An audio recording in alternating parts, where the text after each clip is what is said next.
Bilan de la journée du 12 septembre. Donc là, il y avait le PPI. La veille, il y a eu le CPI qui était plutôt bon. Donc voilà, calendrier de la semaine. Earning, pas grand-chose. Donc la clé ici, c'est se rappeler que la clé, se rappeler que le fait de suivre le système, qu'est-ce que je veux voir? Mes signaux A, B, C. Ensuite, j'exécute sans me soucier du SL et du TP. Ensuite, j'accepte validation, invalidation. Ça rend le trading simple, ça retire la nécessité d'évaluer chaque mouvement. En fait, voilà, c'est vraiment ça la leçon de ça. Ça aussi, c'est quand même un truc important. Voilà. Cette semaine, c'est quand le marché est en easy mode, c'est-à-dire veille de news ou avant news, journée de la news, lendemain de la news, signal en H1, J1, ETE, rejet au rebond ou déviation oriente. C'est à ce moment qu'il faut augmenter la taille de position. Quand j'ai la probabilité d'avoir raison, c'est là qu'il faut saisir le plus en fait. C'est une prise de conscience sur ce qui se passe dans la semaine en fait. Par exemple, j'ai essayé de trader dans ces moments-là ou là, alors que le bon moment en fait, c'est celui-là et celui-là. Donc là, à l'ouverture, qu'est-ce que j'ai? Ici, pas encore de signal. Ici, je peux considérer que j'ai un rejet AJP, donc on va aller chercher MIVHB. Donc là, signal B. Ici, c'est quand même un petit moment de confusion, mais en termes de conviction, je me dis quand même que ça, c'est un mouvement qui peut monter parce qu'on a eu range hausse-baisse puis hausse. Le PPI, bon, pas très bien accueilli, mais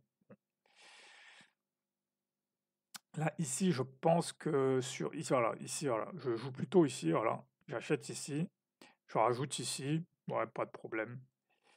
Ici, est-ce que c'est un rejet ou pas? Ici, pas illogique de vendre ici. Même ici, c'est pas illogique de vendre.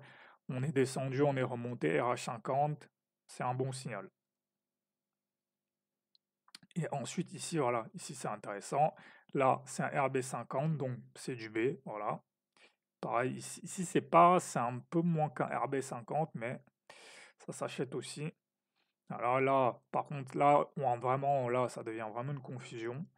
Ici, second RB50, voilà, c'est là où souvent ça devient problématique. Est-ce que je continue à acheter ou pas? Oui, je dois continuer à acheter. J'ai eu un RB50 une fois, second RB50, je continue à acheter.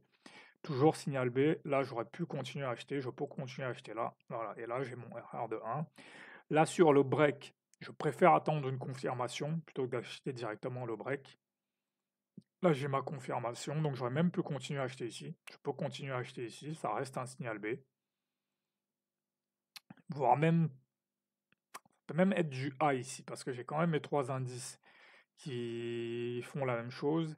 Et ici, ça descend. Donc là, ça peut être du A là. Là, je pense que là, en vrai, c'est du A. Ouais, là, c'est du A. Parce que là, j'ai une grille. Voilà, la grille, c'est là, on est en euphorie, donc le prix monte. Voilà. J'ai des news qui sont bien accueillis, le prix monte, donc ça, c'est le signal. Voilà. Et ensuite, là. Donc là, c'est une journée qui est un peu technique au début. Voilà, qui est un peu technique dans cette zone-là.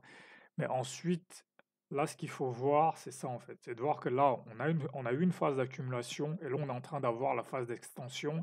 Donc là, c'est les moments où quand même, il vaut mieux appuyer un peu plus sur les achats.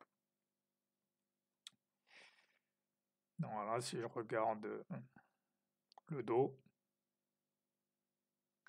voilà, le dos, le signal est encore plus clair parce qu'on revient tester, voilà, on revient tester cette zone des MIVHB, on revient tester cette zone avant de repartir.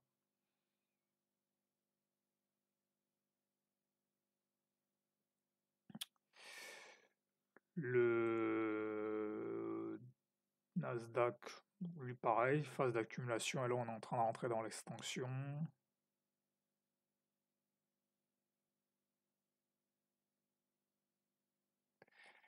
Ici, le FTSE, donc là il y a une entrée ici.